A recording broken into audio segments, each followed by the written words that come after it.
All right, states are scrambling for health care solutions as the cost of Obamacare continues to soar. Indiana is one of the states that's actually developed a successful plan on their own. So what can other states learn from Indiana's plan? And is this a sign the federal government needs to leave health care up to the states? Indiana Governor Mike Pence joined us. Governor, tell us about the Indiana plan. Hey, Brian. Great to see you. Tell us about your plan and what we can learn from it.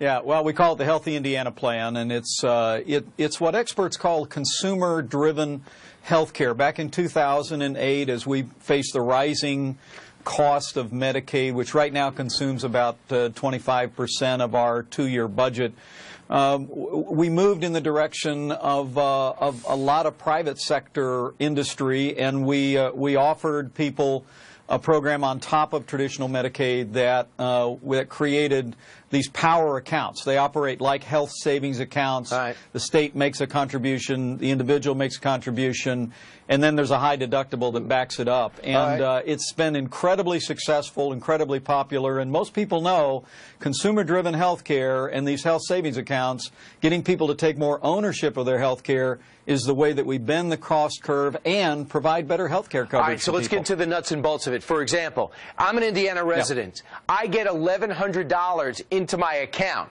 And now that's not money that I can go spend on Razzles or beer. That is money that goes in only towards health care, almost like a coupon. Yeah, Indiana got the freedom back in 2008 through a federal waiver to allow the state to contribute, and frankly, people that are enrolled in this program make a contribution as well to these power accounts, and then they pay their first dollar benefit out of that.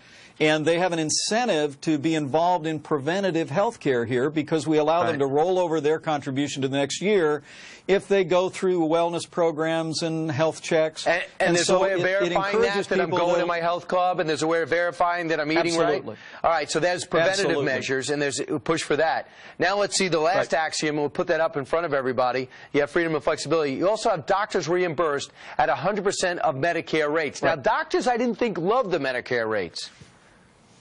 Well, look, what we're doing is one of the problems that you see in Medicaid is a lot of doctors are actually not taking Medicaid patients. Some that see Medicaid patients don't even turn it in because of the reimbursement rate. So part of the wisdom of the Healthy Indiana Plan with our flexibility was to say, let's reimburse at the Medicare rates, and so there's more primary care available. The way you really bend the cost curve is you encourage people to take ownership of their health care, Brian, but then encourage them to get out of the emergency room and go to primary care physicians. And we have an idea. And we're seeing that in the Hoosier State. Right, and real quick, if Obamacare is forced on you tomorrow, Healthy Indiana Plan dead. Well, I made some comments this weekend in the national radio address. There's no question that Obamacare is stifling our economy here at Indiana and all over the country. I think the answer is to give states more flexibility and more freedom to innovate in a broad range of areas, including health care.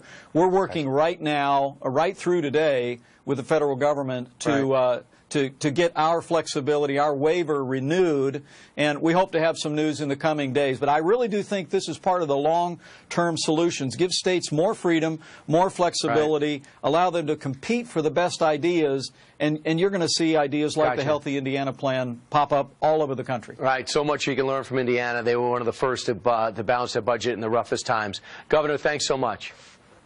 Thank you, Brian. All right, coming up straight